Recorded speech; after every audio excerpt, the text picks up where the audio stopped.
Yeah.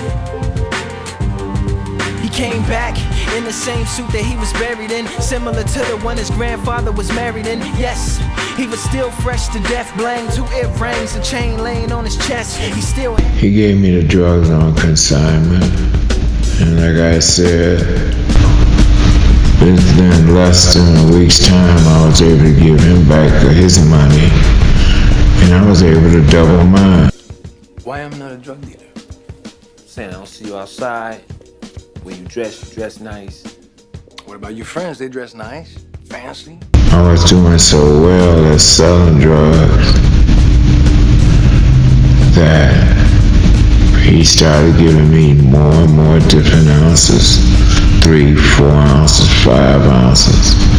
I started having so many drugs that my mother-in-law stayed next door, and I asked her if it was all right. I'd take it and put it in her basement, and she told me yeah, because I didn't want to have that many drugs in my house, and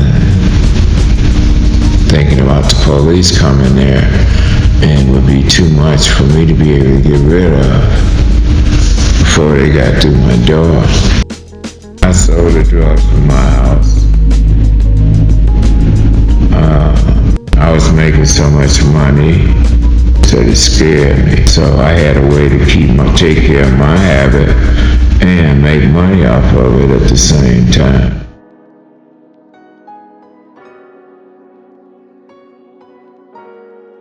Meet Carl. We call him Old School. I met Carl not too long ago, recently at a church, and he was giving his testimony while I was there filming the service. That's me, Preston Heights, writer-director of The Cool, The Chronicles of Old School. After hearing Carl and hearing his testimony, it really inspired me to seek more about his story and to find out exactly what he had been through. We called his story The Cool, The Chronicles of Old School. So we decided meeting up a couple of days a week, and I would sit and film him talking, telling about his life. Carl is 68 years old, and he's seen a lot in his 68 years. I laid down that night and went to go to sleep, and I woke up to feeling a cold piece of steel up to the tip of my head. It's not what he's been through, it's what he's been through that can teach you from going down the wrong path that he went down in his life. I've recently created a movement called Choose the Right Path. Bring out what it is that you're passionate about. I felt that Carl's story and his message was definitely in tune with the goal of Choose the Right Path. I believe Carl's story, Old School, can help anyone. Child, woman, boy, man, girl, anyone willing to listen.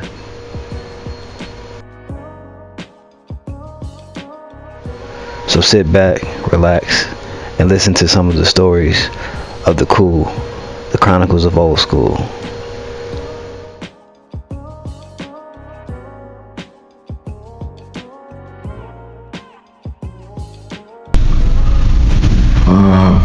Basically, I'm putting this word out because I feel that it's God's will that I do so because of what He has brought me through. And seeing all my friends and guys who hook up in the game with me are either dead and in the penitentiary. The reason I say God's will is because I believe He let me live through all of this, that I may be able to take the message and bring it to the young people that are in high school. I choose so more to put it on high school, to speak to the young kids in high school, because that's when my addiction really started getting heavy. And these young people continue to go down this road, I know if they do the same thing's going to happen to them. And eventually, it's going to tear you down. You might not even live as long as I have lived. Because when I was coming up, I didn't think I was going to live out of my 20s. I was looking to die young. But that wasn't God's plan for me, because I am still here today. A young man thinking he wasn't going to make it out of his 20s to an older man today that is 68 years old, and I'm still here on this earth. And I believe that I will not be able to leave this world until I deliver our Father's message. Maybe my message will save you and turn you around and put you on the right path. Straight and narrow path. After several conversations and several hours of talking to Old School, I found out a lot about him that was very personal and private. He told me about his drug addiction and how he went from selling drugs to using drugs, and how the implications of doing both had affected his life. But he said he was very lucky because he had never been to jail and he never lost his life, which he saw many of his friends do, in which many of his friends did lose their lives to long, lengthy prison sentences and to the grave. Many, many times of me ODing, which is where the heart slows down and almost come to a stop. This has happened to me 10 times. For some reason, the Lord kept lifting me up. I felt as if I was talking to a walking miracle. I was truly lucky to be alive, and I was truly grateful to be talking to him, to be listening to his story that he lived through.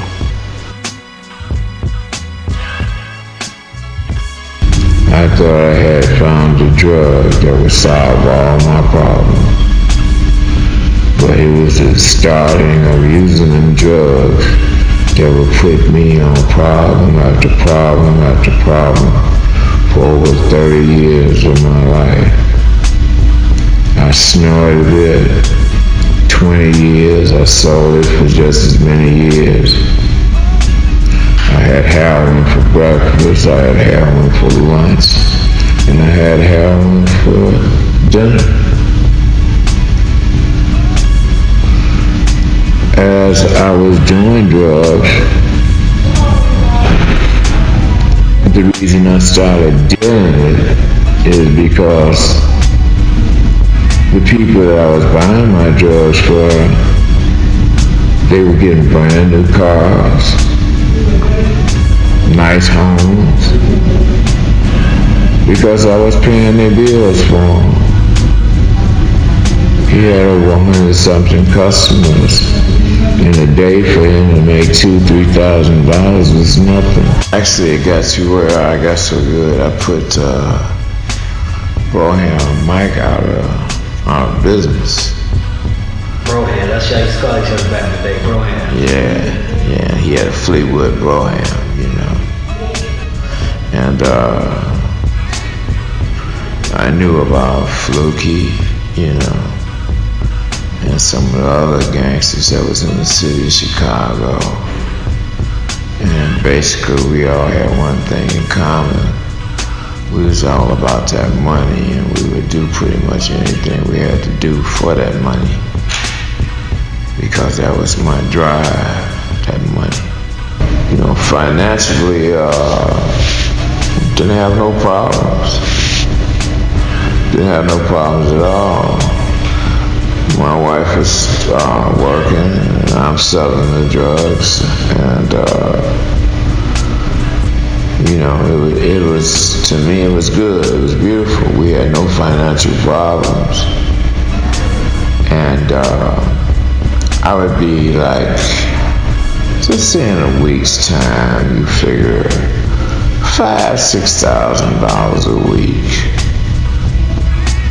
And when you start making that kind of money, there ain't no way you gonna go work for somebody for maybe $9, $10 an hour.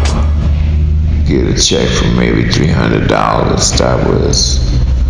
That became beneath me. Cause I done got used to making this big money every week. So, to me, life was beautiful. Sometimes I would have a little break. I'd drive around Chicago. I would always bring a couple of bags with me. I'd go downtown and sit down there and have me a steak and take in a movie and call myself just enjoying life. I had all the material things that I really needed. This life goes passing you by. It might go fast if you lie. You born, you live, then you die. Oh, oh, oh, oh. If life goes passing you by. To me, I had no worries. And What changed? What changed in your life to make you stop selling drugs? Because you said you never been to the penitentiary.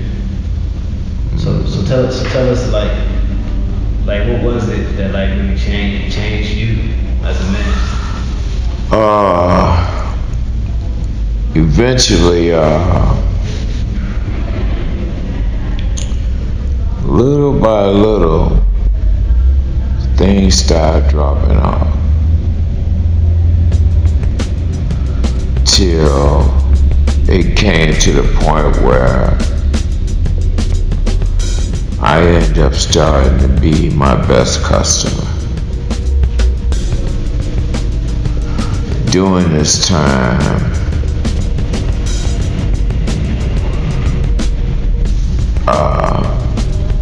after got to where I wasn't really being successful anymore with selling drugs, I had to end up starting to go to programs, different programs in the city of Chicago to get off of drugs. And I went to every program in the city of Chicago, and none of them, I would stay sober for a while, but I had to go back to the same neighborhood and be around the same people.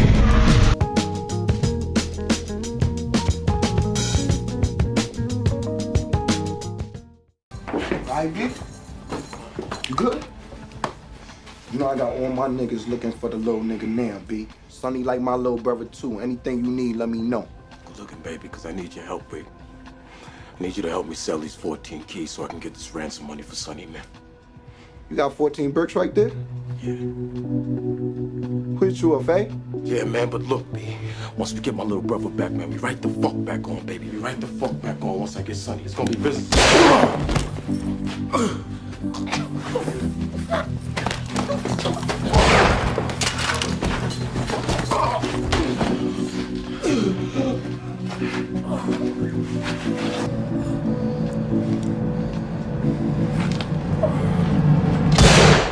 Put it to his head and said, "You're scared, ain't you?" He said, "Hustler for death, no heaven for a gangster." And this life goes passing you by.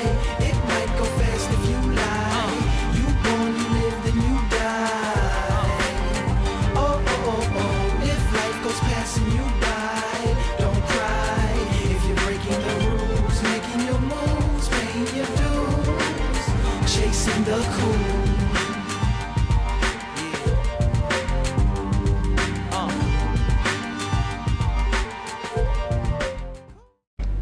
A nigga like me, man, I love the game. I love the hustle, man. I be feeling like one of them ball-playing niggas, you know? Like Bird or Magic or something. Yeah, you know, a nigga got dough. A nigga could leave the league. But if I leave, the fans still gonna love me, man?